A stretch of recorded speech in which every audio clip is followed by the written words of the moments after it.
Okay, so we've already made, I don't know, close to 8 passes or so already. So you could probably see in the video, this is pretty smooth right through here. We're still rough through here, hasn't hit here yet. Smooth through here, and then there's that tail I was telling you about where it's still rough. So again, we're getting close to level, not all the way. This slit here is turning out really nice. I like how that turned out.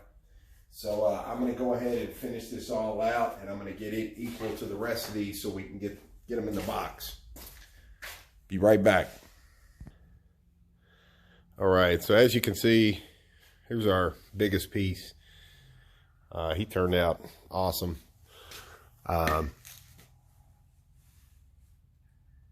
Just wanted to show you the shape of it. So we're at 1.25 inches. This guy turned out good, of course, for our small pieces. So what I'm going to do right now, one of the last steps we got before we put all this stuff back in the box is I'm going to take and I'm going to clean up these edges right here. That's why I waited till after they were planed. It's just less I got to clean up. So I just wanted to show you. All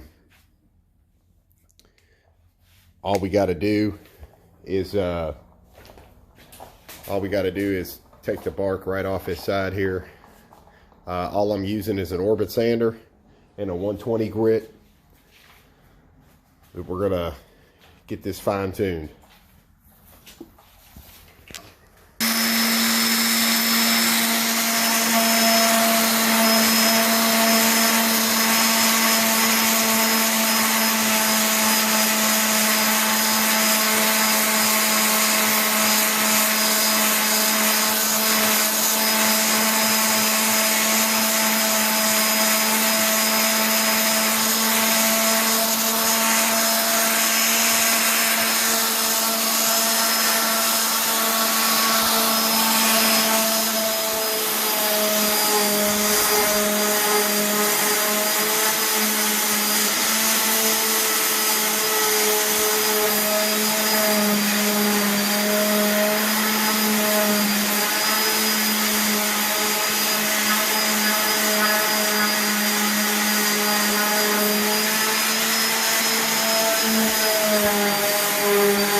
Just like that.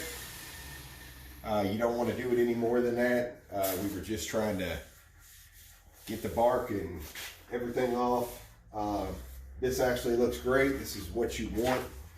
Try to get some of those darker spots out. I'm going to go ahead and finish this other one here, finish the other 2 small guys, and then we're going to get right back on getting all this put in the box and sealed up. All right. So here we go. We got everything back nice and pretty. Something I want to show you before we go getting too far and locking too many of them in place. A couple of things I want to show you. These ought to sit in here at this point pretty much like a glove. And they do. So might have to fidget with it just a little bit, get everything to drop down in there like you're wanting it. There we go. All right.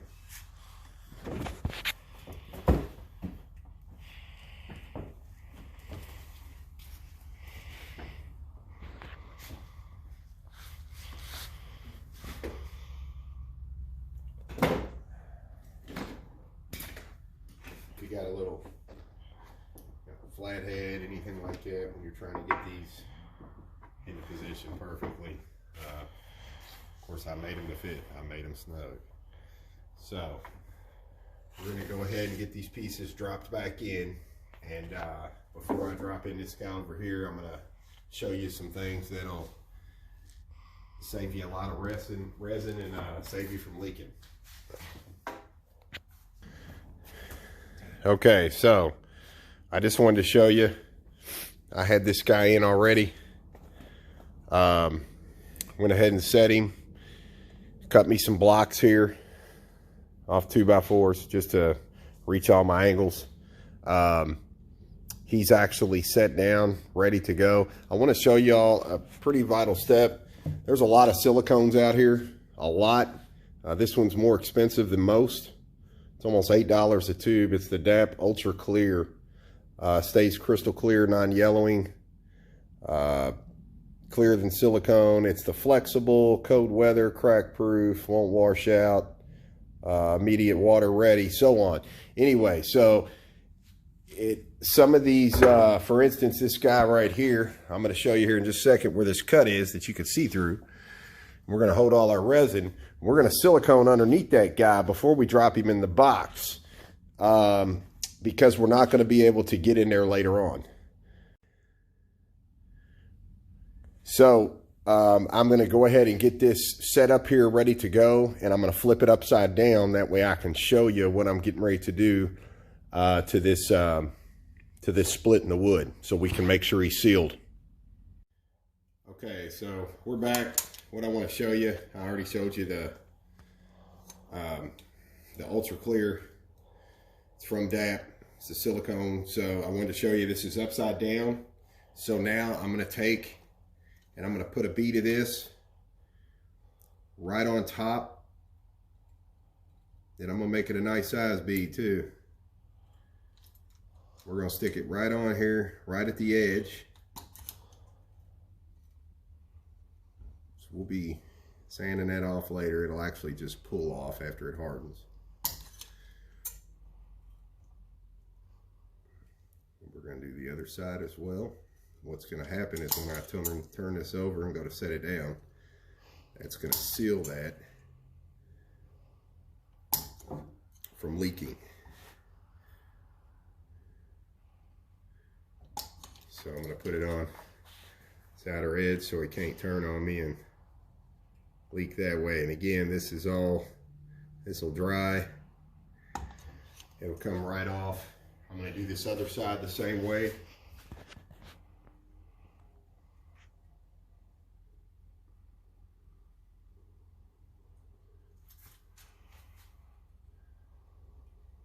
We're going to basically create a wall or a barrier so that if anything, once it goes down in there and spreads, it's not going to spread out.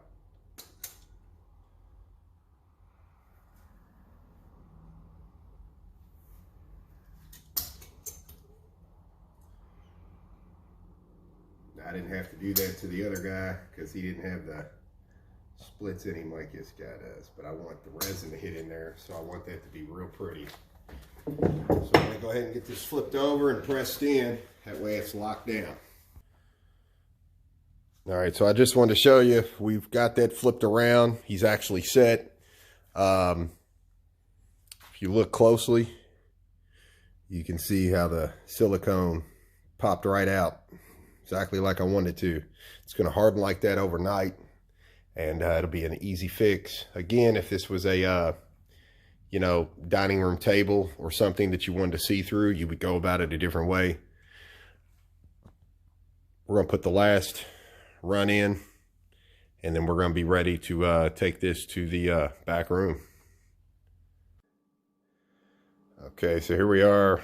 We got everything here in the back room. Very important to make sure your piece is level. We have tested this all the way around, 360'd it all the way around.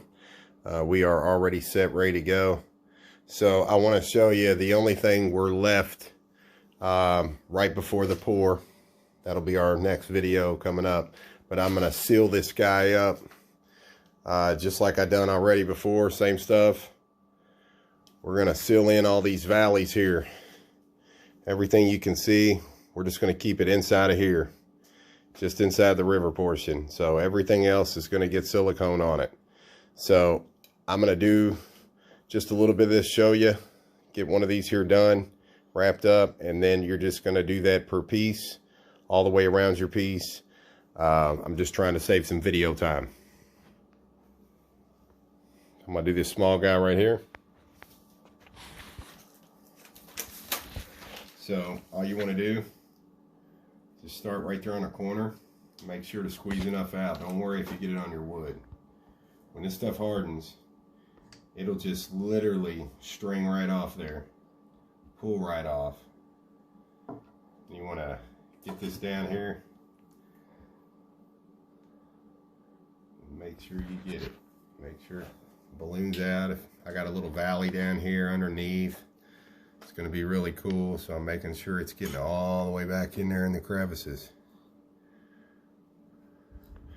Come up the side here. Go ahead and stop and get a better angle. And then I'm going to shoot that right in there. All right. So all I'm going to do now, I'm going to get this real nice and smooth. So take my finger, run it down. You don't want to press too hard, but you definitely want to get it to flatten out. The reason you don't want to go too fast or press too hard, you don't want to put a break in that anywhere. So there you go. I'm going to do the other side of this. We're going to go ahead and do the rest of it. Remember, we had already siliconed up underneath for these guys, so we're going to put a bead on top just like we did on the bottom. I'm going to wrap this up real quick, and then we'll come right back and show you the finish, and we'll be ready for pouring at that point. Okay, so we just finished up with the silicone portion. What I want to show you, what I really want to stress and point out to especially people just trying this for the first time, or, you know, newly in it or anything, maybe even if you are experienced, you know, just maybe something you didn't think about. But if you notice, not only do I have everything sealed down inside of here, up the channel, over, down, back up, back over, every time I go to end on the inside of one of these rivers, I have a pretty good size thick bead that follows that river. So because of us siliconing underneath first and that filling in, which it did an awesome job of filling in down there at the bottom, now because we have this bead up top here, we've created a wall. The reason I have all these walls put into play, you don't see this type of stuff on YouTube a lot of times. They won't have silicone up here on their wood like that. Well, for one, when it hardens, you just pull it right off like string and it just comes right off. So it doesn't do anything to the wood at all. But more importantly, the reason these walls are here on every single one is because I don't have a $20,000 commercial planer, and most people don't. And if you stop and think about it for a second, this is a 36-inch slab across here. So my planer would have to be bigger than 36 inches. Well, I don't have a planer that size. Most big companies might have something like that. But so my point is, the reason these silicone walls here, when that resin goes to fill up inside of here, I don't want that to run over on top of my wood, because the more that gets on here at this point, I no longer am able to plane this. Now that's where I said after this pour really comes the work. So it's not bad on yourself if you think ahead.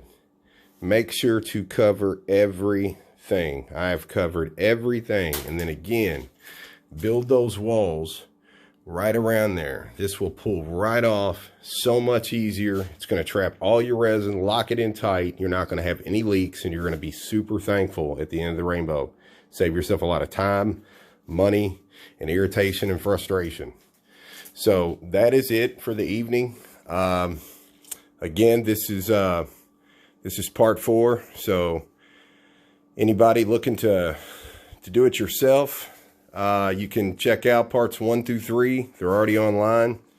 We're to the point now of we're ready to take our next step. Tomorrow we're going to let all this set up tonight. Tomorrow we're going to be pouring this guy. So again, thanks for everybody for tuning in. I appreciate it.